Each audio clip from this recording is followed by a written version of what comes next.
The new season of Gold Rush has barely begun.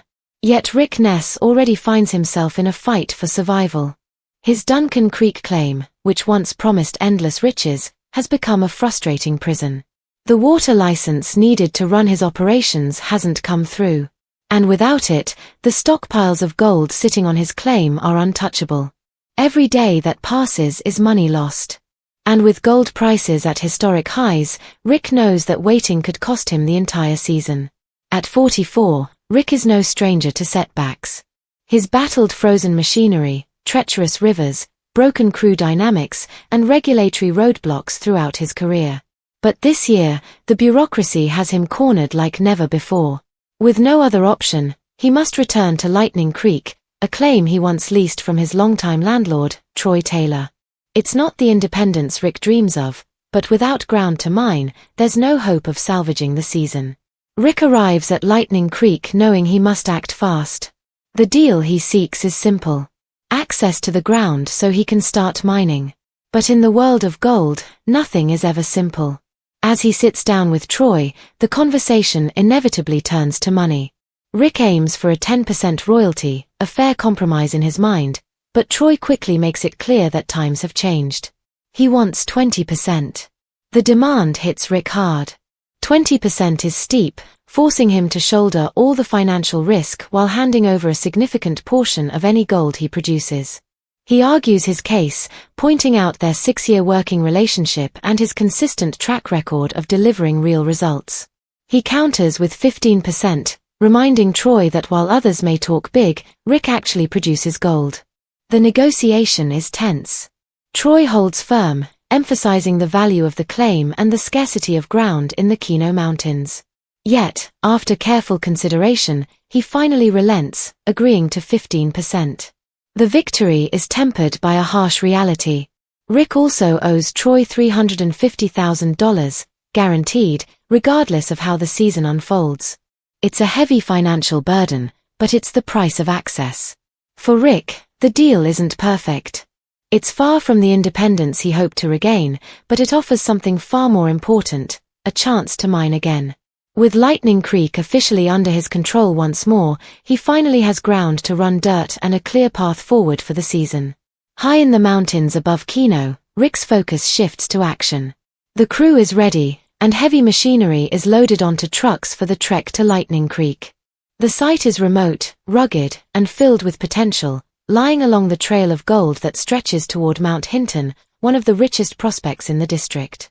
If Rick can hit the right spot, this could be the lifeline the season desperately needs. Before the journey begins in earnest, an old friend arrives to bolster the team. Zed, Rick's trusted right-hand man, shows up with a new recruit, Kai Schaus. Young and relatively inexperienced, Kai's only background is handling smaller equipment like mini excavators. But Rick doesn't hesitate. Every extra pair of hands matters.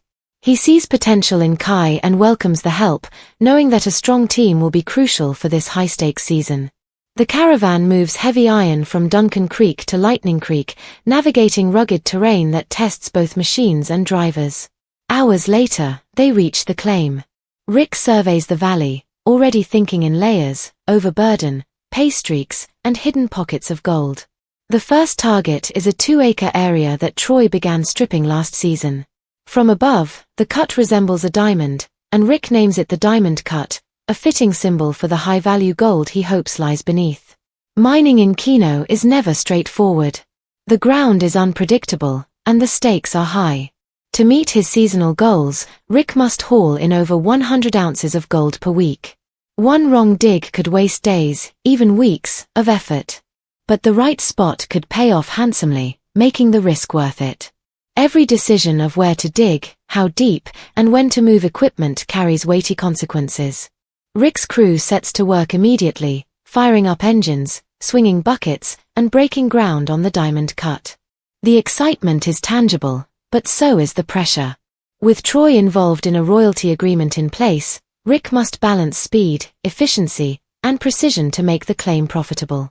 Every ounce counts, every mistake is costly, and every success is a hard one.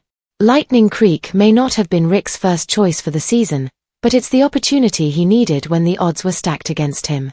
The deal with Troy is far from perfect. He's giving up part of his gold, paying a hefty upfront sum, and facing one of the most unpredictable claims of his career. But it's also a lifeline, a place to mine, and a chance to salvage a season that seemed doomed before it even began. For Rick Ness, this is more than just a deal. It's a test of experience, skill, and resilience. It's about navigating bureaucracy, managing risk, and leading a crew through uncertainty.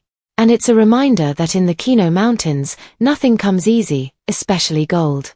As the sun rises over Lightning Creek, engines roar and shovels dig into the dirt. Rick and his team begin the hunt. The stakes are high, the risks are enormous, and the rewards could be life-changing. This is Gold Rush at its purest, a relentless pursuit of fortune driven by grit, determination, and the unshakable belief that somewhere beneath the mountains lies the next big strike. Rick Ness may not have gotten the deal he wanted, but he has what matters most. Ground to mine, a crew ready to dig, and the unyielding drive to chase the gold no matter the cost. The season is officially underway.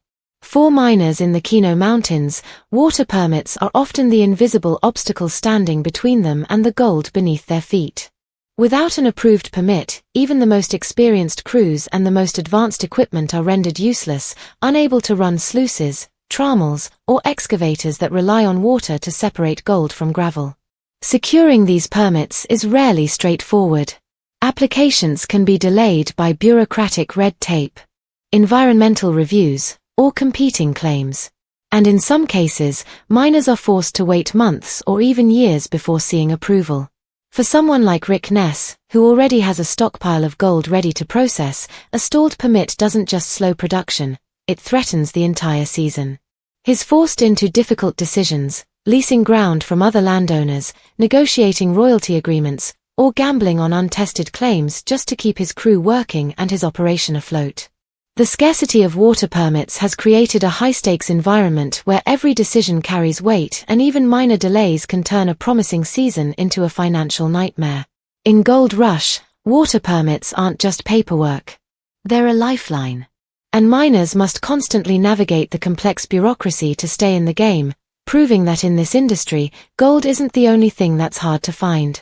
Rick Ness could be facing a long wait before his water permit comes through. Securing these permits often takes months, sometimes stretching into an entire season, and there's no guarantee of approval even after all the paperwork is submitted. While Rick has experienced navigating these bureaucratic hurdles, this delay could force him to rely on leased ground, negotiate new deals, or take calculated risks on untested claims just to keep mining. The uncertainty adds pressure not only to Rick but also to his crew, as every day without access to his own claim is a lost opportunity. If the permit doesn't arrive quickly, Rick may have to adapt his strategy mid-season, balancing the need for immediate goals with the hope that the official approval will eventually allow him to fully operate his own ground.